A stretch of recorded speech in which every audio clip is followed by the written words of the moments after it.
Today on the DML News Podcast, me and Harlan Hill, are going to talk about the upcoming inauguration, Pete Hegseth's confirmation as Secretary of Defense, and the end of the Biden era. We have this and more, and as always, it's all unfiltered. Dennis Michael Lynch gives you his word, and he will never let you down. He will always fight for America. The only one who really puts his money where his mouth is Dennis Michael Lynch. Hey everybody, it's Denny here, and we're going to get right into it. We have Harlan Hill via Zoom, and we have a lot to talk about. The inauguration, Pete Hegseth's confirmation, Biden's out the door, and what the future of America is going to look like. So, here's Harlan Hill.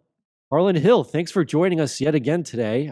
It's a very exciting week. We have actually now less than 1 week to go until the inauguration, but in terms of big news happening today, I know Pete Hegseth is currently in the process, I think as we're recording now, of his confirmation hearing. And I want to get your take on it because I think out of all of Trump's nominations, Hegseth has definitely come with the most swirl of controversy simply because some of the hit pieces done on him. Elizabeth Warren wrote a 33-page letter explaining why she doesn't think he should have the role, and even focused in on one of his Christian tattoos. It's just such a ridiculous lady. But I'm hoping that after this confirmation hearing, hopefully everything should go smoothly for Pete Hegseth to become Secretary of Defense. Do you think the Trump team is pretty confident that they'll get Pete Hegseth in that role despite all the media attacks that have been on him? Without question, Pete Hegseth can do this job. I've known Pete since before he was even a Fox News contributor. We both used to do Fox starting back in 2015 together, and he's just a great guy with an incredible military background. He understands the service. He's devoted his entire life and career to veterans. People forget that before he went to Fox, he ran a veterans group. This is a guy that cares deeply about the military. And the attacks on him have been totally unfounded and unconscionable. We saw over the weekend that it was reported by the mainstream media that the background check on Pete was totally uneventful, right? All of these smears that the Democrats and their mouthpiece, the mainstream media, have leveled against him are slanderous. Pete's exactly the kind of guy that you want to go in and drain the swamp. He's not beholden to the military-industrial complex. He's devoted to the rank and file, and he's ready to give a voice to them. And Pete's going to get, my understanding from talking to people in Trump world is Pete's going to be confirmed. We have the votes, and I can't wait. It is such a breath of fresh air, right? This is, I think when we've touched on this before, but I think when President Trump came in 2016, it was the weight of the office felt such that he thought, or he was convinced by those around him, that he needed to bring in some of the usual suspects from continuity. Turns out that's not true. Turns out that those are the same people that worked against the very agenda that put him in office. He's learned from that. I mean, this is perhaps, it may even be divine intervention that that we got Biden in 2020. We don't have to get into the specifics. I think we all know what happened there, but it may almost be divine intervention that things have happened the way that they have, because it allowed President Trump to reflect on the first 4 years and to plan a path forward, and for the American people to see this incredible juxtaposition of what his vision was for America and the Democrats' vision for America is. And you know what? Most Americans don't agree with Elizabeth Warren. They don't agree with Senator Jack Reed, who's, as we're talking here, was just on with Pete Hegseth, and the first thing, before Pete even said a word, this Democrat, he's the ranking member of the Armed Services Committee, said, "I do not believe you're qualified for the overwhelming demands of the job." He didn't even give Pete a chance, right? The Democrats have walked into this committee hearing and they have predetermined the outcome of it. It's absurd. You're right. It's ridiculous. But I think the good news is that, to your point, I think hopefully everything should go very well with Hegseth coming through and getting confirmed. He's just gonna have to deal with those Democrat talking points as he goes through those hearings, such as, before he could even speak, he's targeted.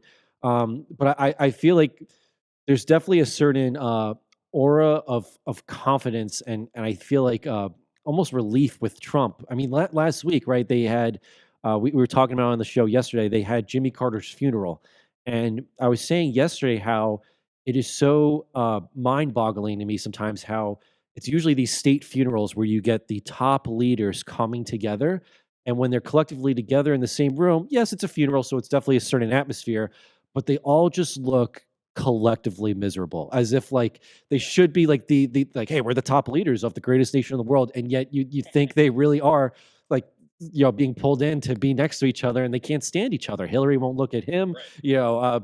George Bush won't look at them, and some people don't do the handshakes.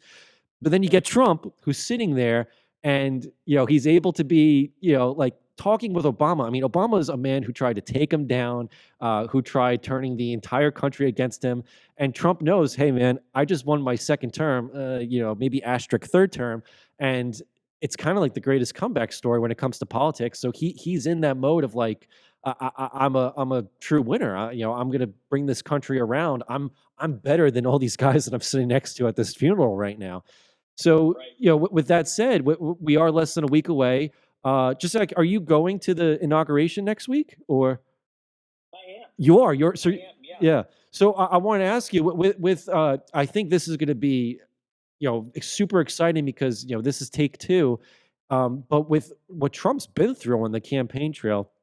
I mean, he had the assassination attempt in July. He had the other attempt in Palm Beach, not too long after. And those are the publicly known and discussed ones. I mean, I know there was one in Arizona that was more on the low key. So, what do you think is going to be the overall expectation with his inauguration coming up? Because I know security wise, they're probably going to want to be airtight because this is the biggest man in the world right now. Right. I mean, I based on the briefings that I've seen, it seems as though the federal government is taking this very seriously. But look, I mean, these sorts of national security events are an enormous risk. It's not just the threat of like a terrorist attack or something like that. I mean, you're going to have potentially like, wide scale rioting in 2016 or 2017, January 2017. People forget that, we had cars burning, windows broken out by liberals that were upset that President Trump had been inaugurated. You didn't really see that in the mainstream media. That's been memory hold. But I suspect that there's a good chance that we're going to have more of that now. And there's only so much. So they're bringing in 25,000 police and military to secure the zone, and there are various rings of security as you get down towards the mall and all of the events. But I think it seems like they're going to do their best to secure this, but I think you're going to have flare-ups. 2017 we saw that played out. But look, I mean, fundamentally, what my takeaway from all of this is that the status quo is unacceptable. What's happening in this country is not working. We all know it. Even Democrats know it. We have hearing after hearing, year after year, where traditional Republicans and the Democrats pay lip service to the concerns of the American people. And, you know, when you were talking about President Trump at the funeral for Jimmy Carter, my sort of takeaway from all of this, and I think why President Obama was so interested in talking to Trump, is I think Obama even realizes that Trump understands something about the American people that he doesn't. Like, they're fundamentally out of touch. Um, and even if you see some flare ups and some rioting here or there, that's the vast minority of the country. We even saw this play out with the fires in California. You're hearing traditionally very progressive people start to say some conservative things, start to question the ideology that they've bought into um, for decades. And it does feel like, despite all of the turmoil that we might see play out around this inauguration, that something has changed in this country. The fever broke. And that should give us all, I think, a lot of hope, that maybe something different might happen this time. Yeah. With that said, Harlan, I'm actually Ryan's going to play two back-to-back clips. It's Karine Jean-Pierre and Peter Doocy from Fox News sharing their goodbye, and then Peter Doocy asks about the future of the Democrat Party. And we have, because you just mentioned the California fires, which I want to ask you about.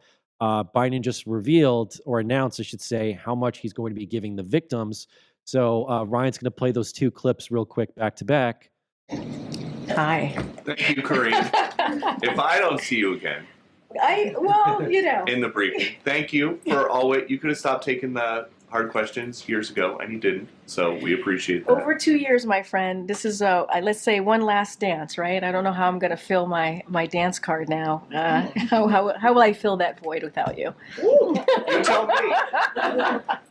You tell me. So start some rumors in here, I guess. He's getting red too. Look at so a week from now, it's all over. Yes. Between next Monday and 2028. 2028. Who's the leader of the Democratic Party? Oh my goodness! Wow. That is, honestly, that is for people much smarter than I to make that assessment, that decision. Obviously, voters will decide. That is not something for me to decide. I could say right now, in this moment, in this room, as I'm looking at the clock as it's counting down, because we have to leave shortly, you have the President Joe Biden, who is obviously the president and the leader of the Democratic Party. I do not have I cannot predict the future, so that is not something that I'm going to do. I want to be clear. We're not waiting until those fires are over to start helping the victims. We're getting them help right now, as you all know. People impacted by these fires are going to receive one-time payment of $770, one-time payment, so they can quickly purchase things like water, baby formula, and prescriptions. So far, nearly 6,000 survivors have registered to do just that, and $5.1 million has gone out. So Harlan, you have Karine Jean-Pierre there. I'm actually very excited for her to no longer be at that lectern for the press secretary meetings. In fact, I know Caroline Levitt was chosen, I think, right, for the press secretary. I think she'll do a fantastic job. But I think it's very telling there at the end when she's asked by Doocy, who's the leader now of the Democrat Party? Is it Joe Biden? Is it Kamala Harris? I think you and I would probably venture the guess, no, it's not going to be. It's definitely not going to be Biden. And after what Kamala just pulled, there's no way. And I think we're both under the probably shared belief that the subtle leader so far has been, or not so subtle, Barack Obama. With Trump winning this time around and kind of disproving that the Democrat agenda is not favorable and not going to work, I think the era of Obama as the king of the Democrat Party is coming to an end. Now, I think naturally a lot of people have wanted to turn to Gavin Newsom as the possible leader because it's very clear from the get-go this man has always had presidential ambitions. He survived his recall in California.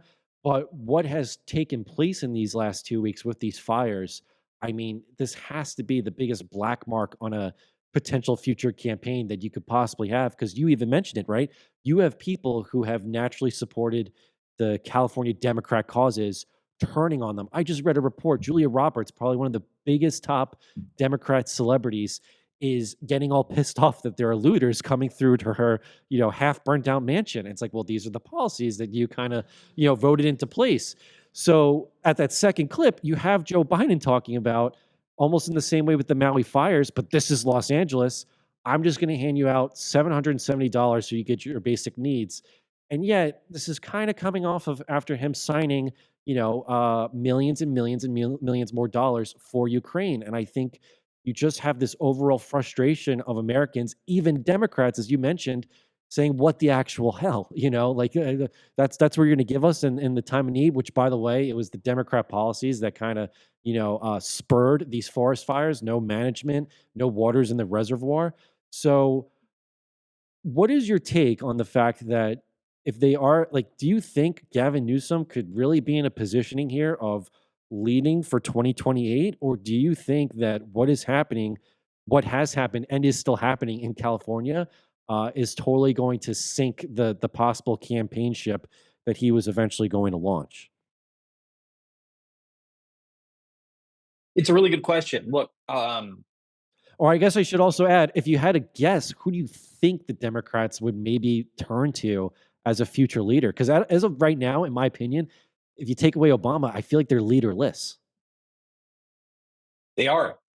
Look, their biggest problem is that they don't have a prevailing ideology anymore that has widespread appeal.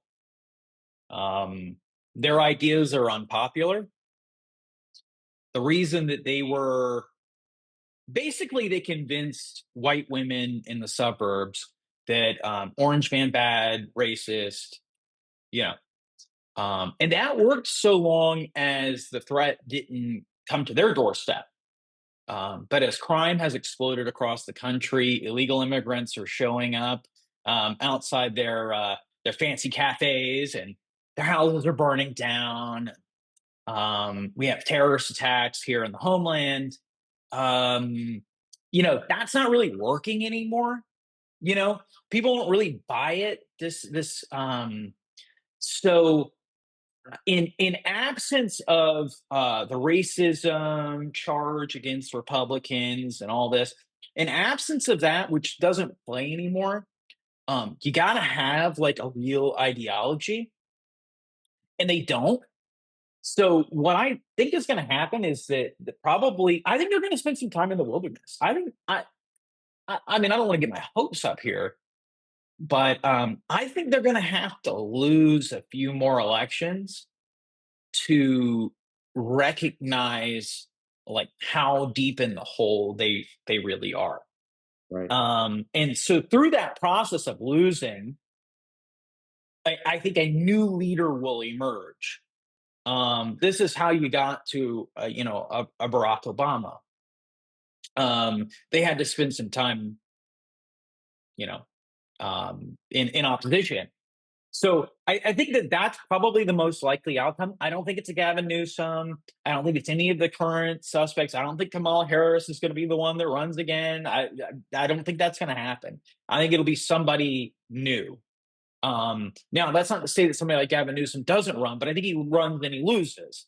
I don't think Gavin Newsom could win re-election in the state of California if he was up for it right now, right? But he'll be out of a job in, I think, 26. So, this is, but with all that said, people have very short-term memories. And, as evidenced by the rebranding of Kamala Harris in the summer of 2024, the Democrats and the media are willing to throw out all of their previous notions of a candidate and elevate them as if they're the second coming of Jesus Christ. If that means that they can win an election against Republicans. So I wouldn't put it against them that Gavin Newsom's going to be the new leader of the opposition party come 2028, but I don't think that plays. I don't think that they're going to win on that. One of Gavin's um, uh, biggest shortcomings is frankly that he doesn't actually really believe anything. Right? Gavin is interested in the pursuit of power, and maybe that works in a time when times are good, but we're going to have persistent inflation. We're going to be dealing with the repercussions of this really terrible immigration policy for years to come. It's going to take Trump years to unwind what damage has been done to this country over the last 4 years. And so the level of seriousness of those issues, I think, will make people ask very serious questions of their leaders, and they're going to want solutions to these problems. And the Republicans really do have. I mean, we are the populist party, the party of the people. We do have solutions to those problems, and we're directly addressing them, not trying to distract them with this kabuki racism stuff. Right. So you know what? For our next clip, I want to play. DeSantis just had a press conference, and he was discussing about what Florida would be doing with the deportation efforts with illegal immigrants, and how he's going to, want to abide by Trump's agenda. So Ryan's going to play that clip. On the head of a natural disaster, you got people that come here without authorization, and they go out and try to loot the place. Give me a break. Those people need to be sent back immediately.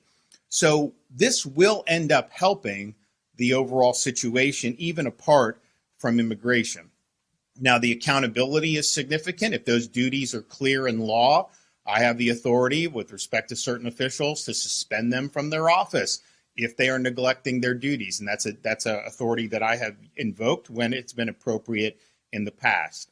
We also need to make sure that we don't have incentives for people to come illegally. We enacted E-Verify. People said that couldn't happen. We really did probably the strongest legislation in the country in 2023. So I think Florida has really done a great job, with one lingering exception. So back in 2014, the legislature enacted and then the then governor signed legislation providing preferential tuition for illegal immigrants, in-state tuition.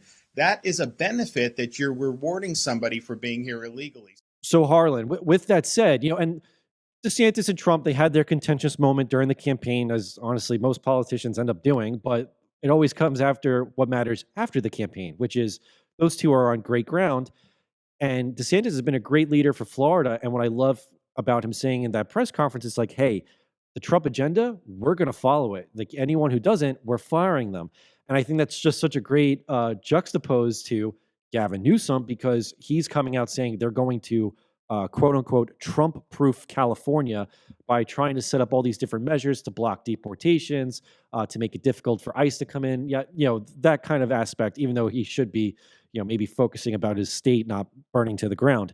But, other Democrat governors, some in Massachusetts, New York, they're going to try and follow the same suit of resisting Trump. So I don't have so much of a worry about something like Florida or even Texas with Greg Abbott. But do you think that once Trump is in office next week and he's got Tom Homan, he's got everyone in their role and they're pushing forward, I mean, they're ultimately the federal government now.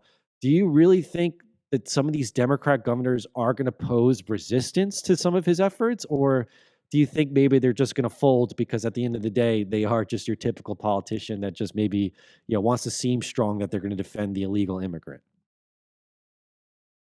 Well, I mean, I think this gets back to my previous point about like the gravity of the issues that we face. I mean, frankly, even Democratic voters know that there's a big problem here. This is why you saw California move, double digits to the right. You saw New York move double digits to the right. So, and you saw, out of the state of New York, you're saying that actually the opposite, which is that they're going to work with federal officials on, getting illegal immigrants to commit crimes out of the country and deported. I think when push comes to shove, these are really popular issues, and the Democrats are going to come to heel on it. So I think that's all like a lot of bluster, and they're not going to want to fully acknowledge that they're working with Trump. They kind of want to do that on the down low because like the far left Democratic primary voters are never going to come around on this. But it's those people in the middle, the Democrats know they need to win elections that that they do. So yeah, look, Gavin might, right? But I think he's an outlier. I think we're going to see a lot of Democratic states actually work with Trump and the incoming administration, at least on like a lot of these more important issues. The low-hanging fruit is you've committed a violent crime. You get out. We're getting you out of here. I mean, this is crazy. So yeah, I mean, I think there's going to be a little bit of both, but I don't think it's going to be like 2017 to 2020 where it's, the resistance. I don't really see it playing out exactly. The Democrats are they're like depressed right now. Yeah. It's different. They're not motivated. And you know what? I think part of that, Denny, is that they're so demoralized because they're now coming to the realization that they've been lied to. They've been lied to by the Democrats, right? They were lied to about Joe Biden's fitness. They were lied to about Kamala Harris' prospects of winning the election, and they blame the Democratic establishment and they blame the media for it. So, you're lied to enough times like that, you're totally disaffected. You start to disconnect. Yeah. This is an existential crisis for the Democratic establishment and the media, which are really indistinguishable, as we all know. Totally. I mean, I think you hit it on the head. It's almost like there's been this little bit of a vibe shift, right? Because when he went in 2016, right, he runs in 2016. He runs now. Democrats do their typical, he's a threat to democracy, yada yada. But in 2016, as you said, like they seem to always just. It was constant week after week. I mean, resistance. Whereas this time around, they still want to be like, oh, Trump's a threat, whatever. But it does seem like the ducks are falling in line because I think there's this realization point. You know what, man? This is the second time they voted for him.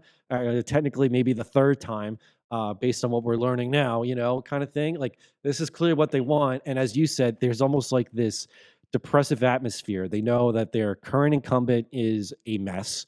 In terms of cognitive function, the person who tried taking over was a mess, as in like IQ standards. And, the era of Obama with the fundamental change really kind of is like short circuiting. Nothing they're trying to throw to the wall is clearly sticking.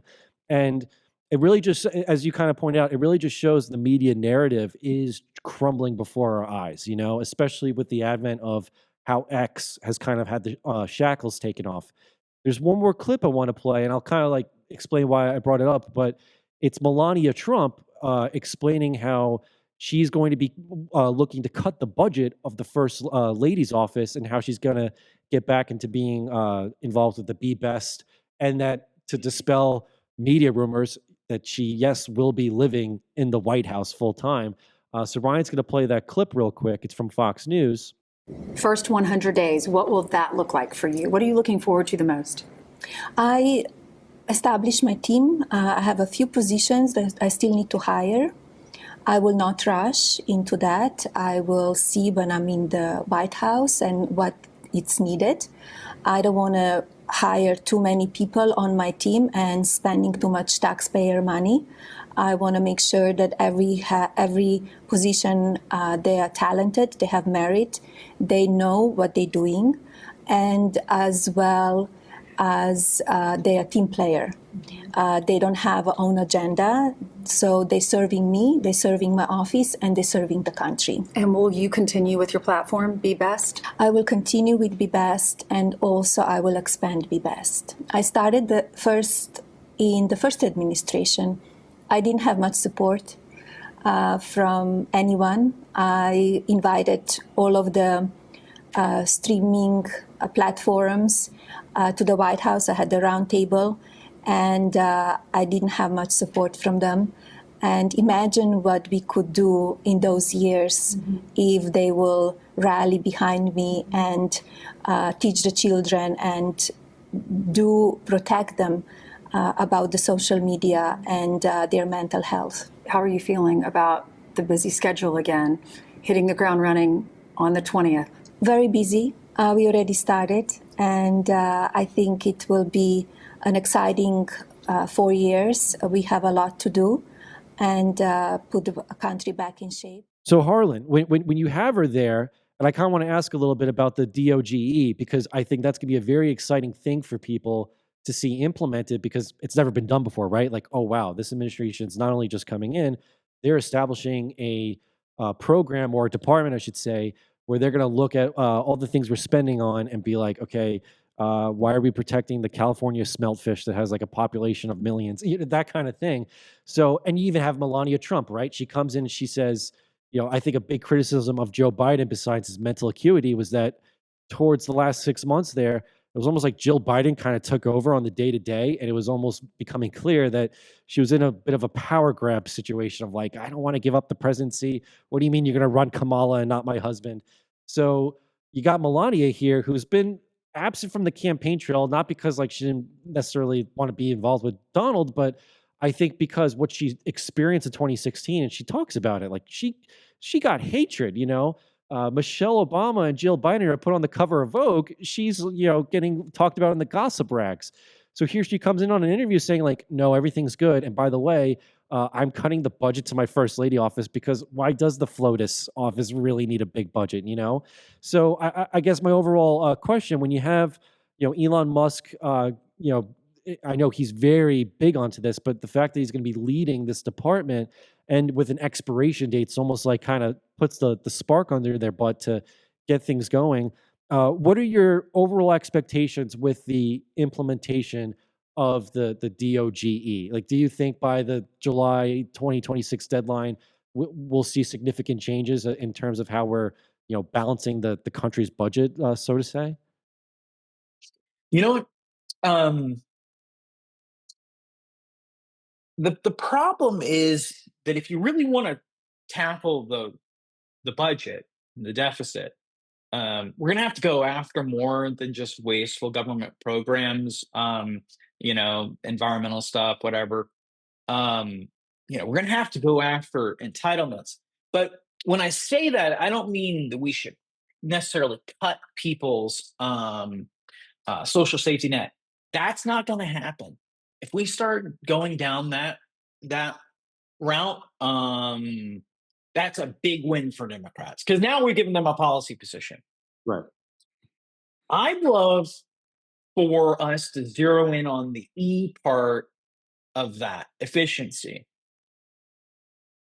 The way that we administer healthcare in this country is like so antiquated. Or really, forget about this country, globally. I'd love to see sort of an Elon Musk mindset behind,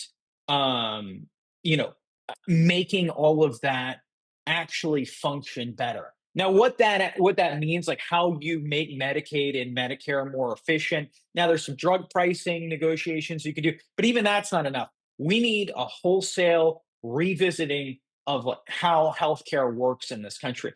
And I think that you have big thinkers that could come up with that. I mean, before Elon Musk, the cost to get cargo into space per kilogram was like astronomical. It's in the millions of dollars per kilogram. Now he's gotten it down to like a $250,000, right? So like he's already shown that he knows how to get wasteful government spending around very complex problems down to a fraction of what they previously were.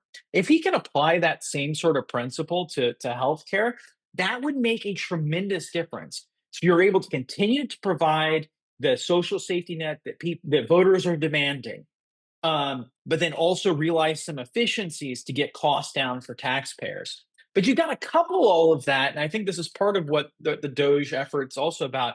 You got to couple that with robust economic growth. Now, one of the lowest hanging fruits on that is pulling back on all of this government regulation that is stifling business. And it is frankly, it is so un-American, right? Getting in the way of industry being able to go out and innovate. Now, there's an interesting overlap between that and the California wildfires. Everybody's talking about the California Coastal Commission and how they're not going to allow people to rebuild, and they're going to make it almost impossible for this rebuilding effort in California. This is the same California Coastal Commission that basically has been driving Elon Musk out of the state of California when it comes to SpaceX.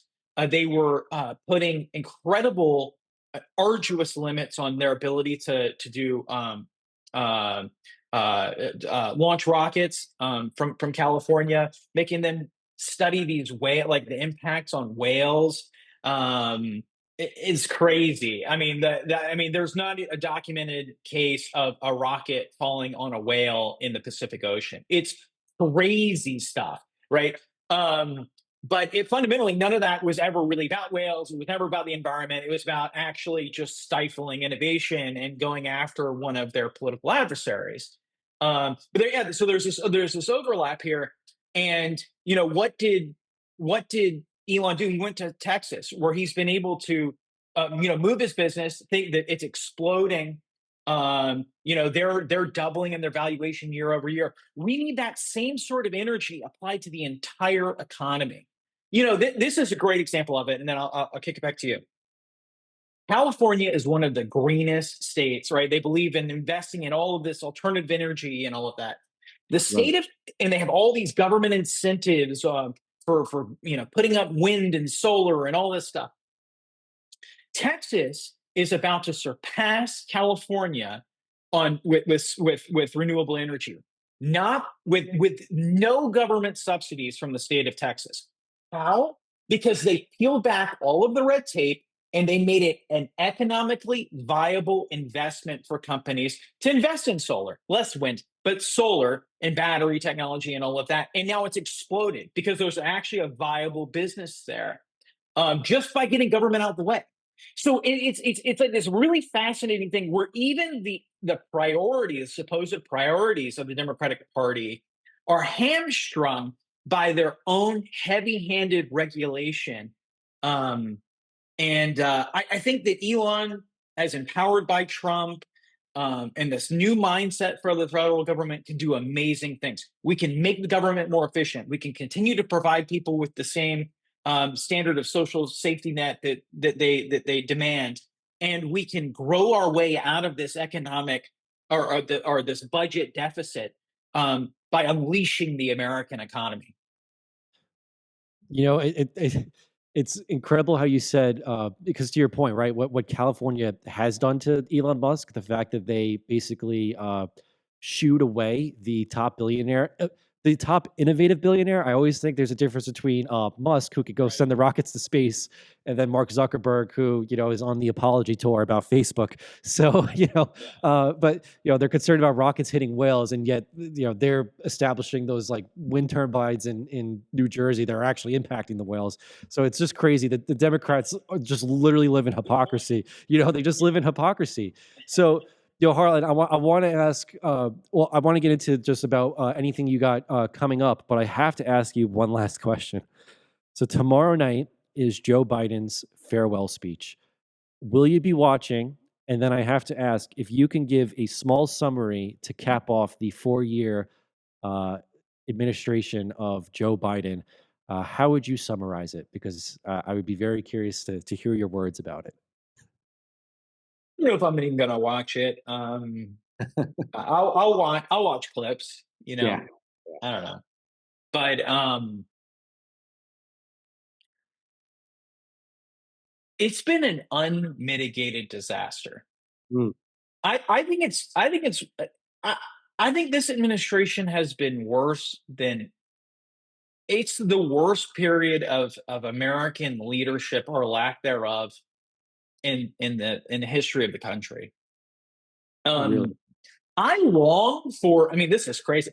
I long for the years of Barack Obama. Barack Obama looks conservative compared to what's going on right now. But this is what happens when you put people in charge, because it's not Joe Biden, right? It's not Joe Biden. It's not even really Jill, because Jill's just interested in proximity to power, Yeah. and getting all this attention, Vogue, like you mentioned, and all that. Yeah. This is what happens when you put the 25-year-old know-it-all grad students in charge of the federal government, foreign policy, immigration policy, economic policy, etc. These people have never done anything. They've never had to make payroll. They've never worked a real job. And what that has done to this country is to drive around. I travel all over the country for work. We do a lot of campaign work all over the country. It's so bad. It's so bad. And it's not just like, it was bad in middle America, right? During the Obama years and all that. This is why Trump came to power. It's bad everywhere now. The suburbs are messed up. The cities are messed up. We are a dysfunctional society that rewards those who break the law and then absolutely cracks down on law-abiding citizens that are trying to do the right thing. It is so Marxist and destructive to the ethos of this country. And like I said, even with immigration policy, it's going to take time to get these people out of here. Yeah. It just is. Yeah. I'm sure we're going to start rounding up criminals, getting them out of here day one. We're going to secure the border. And but the people that are here, it's going to take time to get them out. So you can't just press rewind or undo what has been done here. It is real, palpable damage, and I think you'd really struggle to talk to any Americans in this country that are truly better off now than they were 4 years ago. And then also the last thing, there's, when you look at what's been done to the children in this country, you can't undo that. Yeah. You can't undo the lockdowns. You can't undo the masks on preschoolers. You can't undo the trans ideology. You can't undo the violence in their communities. Real harm has been done to the American people, and we don't have a victim mentality as Americans. We can't do that. We got to accept this, move forward. We got to fix it, and I think that's what Trump's doing. I mean, he says that his greatest revenge will be bringing us all together through victory. Right. Yeah. But I think I'd be remiss if I didn't at least acknowledge that. Yeah, well, I think you hit it on the head too, because the fact that it was a 4-year term, and to your point, I mean, you and I are not fans of Obama, obviously, but even in his 8 years, with some of the scandals and all that, there was always the allowable discourse. And then when Biden came in, I mean, I just listened to the Rogan Zuckerberg interview, and I'm not a Zuck fan, but even just the way he was saying, like, they would like literally almost knock on the door saying, you got to take this down, take this down. So between the censorship, as you said, the almost irreversible damage we've done to part of the children in the younger generation with the lockdowns, I mean, that's something you can't just turn back the time. It's almost like the perfect analogy would be the California fires, right? All that is burned down. Biden basically just like burned down this country in a way.